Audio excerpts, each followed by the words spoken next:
Welcome to College Prep Confidential, empowering your student with the elite tools they need to get accepted to their dream university. Discover test-taking blueprints from Ivy League professionals, financial aid secrets to get more money for school, and mindset tips for a better college future. Now please welcome your host, Don Sevcik.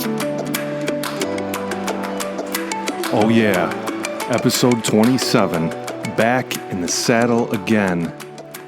And this week, I want to talk about how many people stress out about shortcomings, perceived weaknesses, and liabilities. This week, I'll show you how to transform these weaknesses and liabilities into strength in an episode entitled, What a Gunslinging Shrimp Can Teach You About Turning Weaknesses into Strengths. Deep in the tropics, if you swim around, you'll hear a distinct snapping sound. For the swimmers, they say it sounds like the crackling of burning twigs.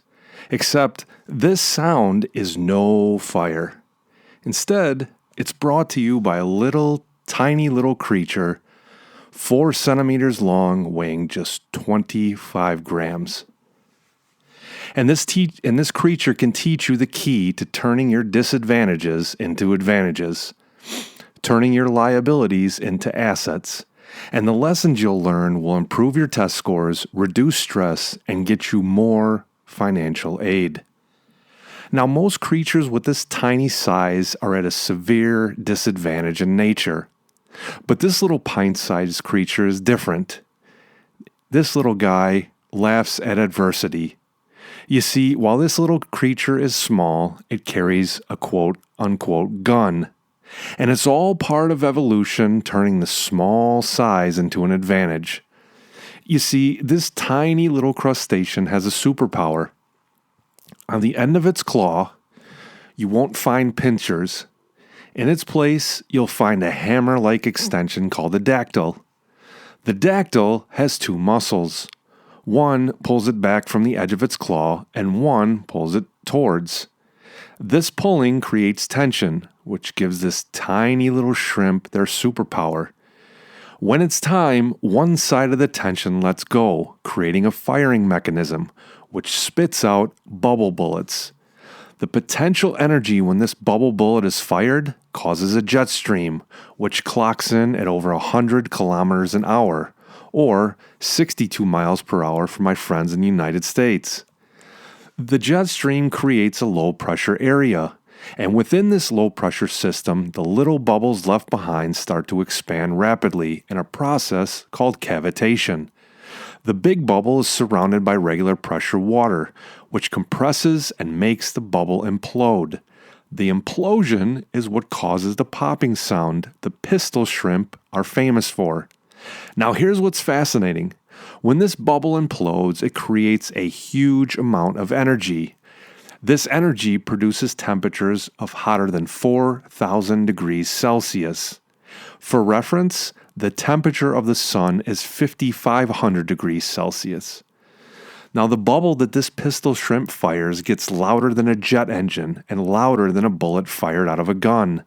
The shock wave from the implosion is strong enough to make burrows in rocks where some of the pistol fish hide out. It gets better. The noise is so loud and widespread that it interferes with sonars. They create something called acoustic screens. The United States actually used these acoustic screens to enter Japanese waters undetected during World War II. Now think about it. All of this power from a little shrimp, 4 centimeters long and 25 grams in weight.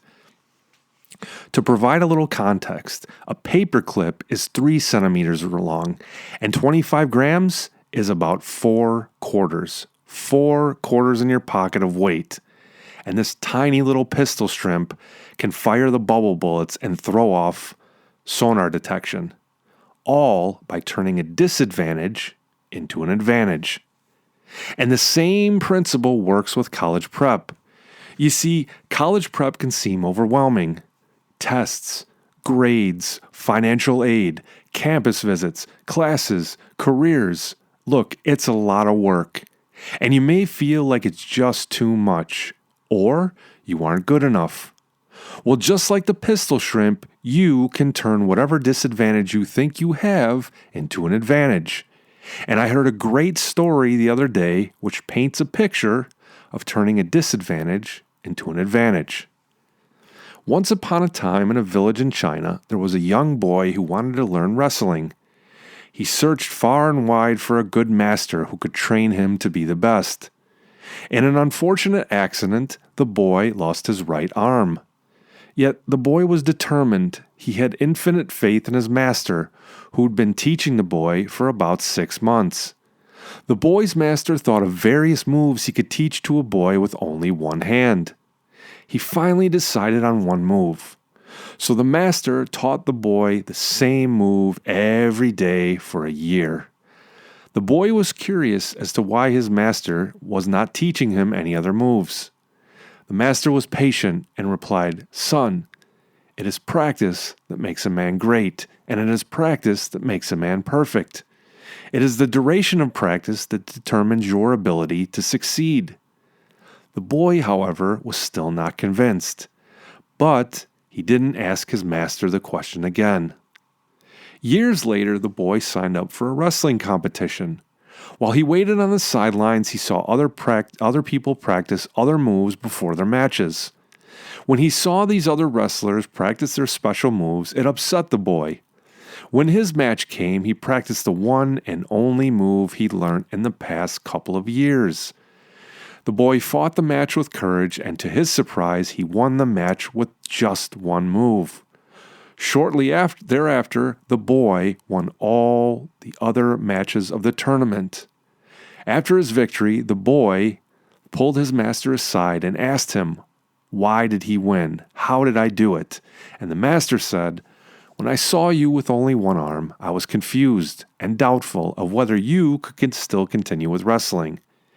It's after I saw your courage and determination that I thought of a suitable move for a boy with one arm. The move I taught you has only one reversal: to catch the right arm. This is why you won." Now, what does this story teach us? We learn from the master that we must first acknowledge if and when we were at a disadvantage. Then we must never give up. And I know that sounds cliche, but it's very important to list out your options and list down the pros and cons before you think about giving up. And finally, remember that every disadvantage has been burdened on you for a reason. Every disadvantage has an advantage hidden in it. It's your task to explore it. And because the boy didn't have a right arm, the wrestlers couldn't counter that move because it only had one counter. And when the boy didn't have the right arm, they had no response. And that's why the boy won the tournament. He turned a disadvantage into an advantage. And I want to take this time to bring you a 3-step process I've used with students in the past. It's 3 steps to turn disadvantages into advantages. Step 1, own your shortcomings. If you treat anything as a disadvantage or a problem, you subconsciously act as though it's a limiting factor. Instead, own it. Here's an example. As I got older, my hair started to gray. Around my early 30s, I started dyeing it a few times, but then one day I got tired of doing it, so I stopped. It didn't look right and it didn't feel right. But you know what? After a while, it gave me a few advantages. As I started to let my gray hair grow out naturally, people in business started to trust me more. People who wouldn't say hi to me that were at higher levels started initiating conversations with me. Now, gray hair is assumed that you have more knowledge and that you're more trustworthy. And even on LinkedIn, when I changed my profile picture to gray hair with a suit, more people connected with me, even cold connections who never knew me. And the general gist of it was, you look trustworthy, you look more knowledgeable, and all because I took gray hair, which I thought was a disadvantage, and I turned it into an advantage. Step 2, reframe the problem or the disadvantage or the liability. You see, sometimes not being where everyone else is puts you right in the middle of where the action is. For instance, being small for the pistolfish put them out of harm's way at times, since they're smaller and harder to see. But think about the power the pistolfish wielded when it fired its bubble bullets. Nobody saw those coming. Think of the benefits your situation gives you, and next time you're confronted with your disadvantage, put a positive spin on it. Here's a few examples. Some people may be classified as disorganized. The advantage, they could be seen as creative, because creative people sometimes are all over the place, because their mind is constantly coming up with ideas and solutions. Number 2, inflexible. Really, what it could be is you're organized, you're very disciplined, and you have a way of thinking about things. Number 3, stubborn. You could also reframe that as being dedicated, because you're dedicated to your position, you're dedicated to your line of thinking and your course of action. Number 4, unrealistic. Well, you could spin that as positive, because certain unrealistic people get things which are considered impossible to do done. And it's because they have a positive outlook and they don't let others bring their mental game down. Finally, indecisive. You could also reframe that as being patient, because you sit back, you weigh your options, and you only make a decision when you're good and ready. Oh, and here's one more. Impatient. I've heard this before. You could reframe that as passionate. You've got a deep gut feeling, deep in your heart and deep in your bones about a position or a task or an idea, and you go after it, and you're not worried about waiting around, waiting for approval, waiting for somebody's okay. You just go and get what you want. And finally, step 3 in the process, find a way to turn your liabilities into assets. The pistol shrimp uses small size to hide in sponges and rocks and behind other fish, and it used its bubble bullets to take down larger prey and defend itself. And just like the pistol shrimp, we too can turn liabilities into assets. If we take step 2 and turn, say, disorganized into creative, then we say, yes, my study papers are all over the place, all over my desk, all over my office, because that's how I think. I jump from one subject to another. Or instead of being unrealistic, you could reframe it as positive, which means I am positive I can pass this test, even if I don't follow a traditional study schedule. I am positive that I will crush this exam, and I don't let big expectations get me down. Or why not use this checklist for somebody who considers themselves lazy for studying? Using the 3-step process, we'd say, step 1, instead of lazy, I'm efficient, because laziness is just lack of motivation or approach. Step 2, because I'm efficient, I will find ways to study which are simple, fast, or both. And step 3, because I'm efficient, I will find ways to study quickly, or I'll find a mechanism like flashcards to get me started, because flashcards are quick and simple, and it caters to this person's lazy approach towards studying. You see, much of anything in life, business, exams, college prep, relies heavily on your mental game. It's the stories you tell in your mind and the way you see yourself which makes the difference. And it all starts with accepting yourself, because until you accept yourself, you'll always be beating yourself up about shortcomings and faults. The only thing that matters in this game is when you wake up and look in the mirror, are you happy, and do you accept the person who's looking back at you? Instead of worrying and fretting about shortcomings, start with an inventory. Ask yourself, what are you good at? And then, what do you struggle with? What are your perceived shortcomings? And then what you do is you take that checklist I gave you, you take those shortcomings, and you run them through the 3-step process. Own it, reframe it, and make it work. And see if this doesn't help you change your mindset and your self-image. And remember, if you reframe a disadvantage as motivation, you could use it to your advantage. We've talked about in prior episodes about how failure is not the end. Failure is really feedback, and future performance can always be adjusted based on the feedback you get when you make mistakes. There's a great part in the movie Gattaca where Vincent, who's a genetic invalid, and his brother Anton, a genetic valid, set out to prove to each other who is superior by seeing who has enough energy to swim farthest out to the sea. Vincent not only beats out his genetically superior brother, but also saves Anton from drowning.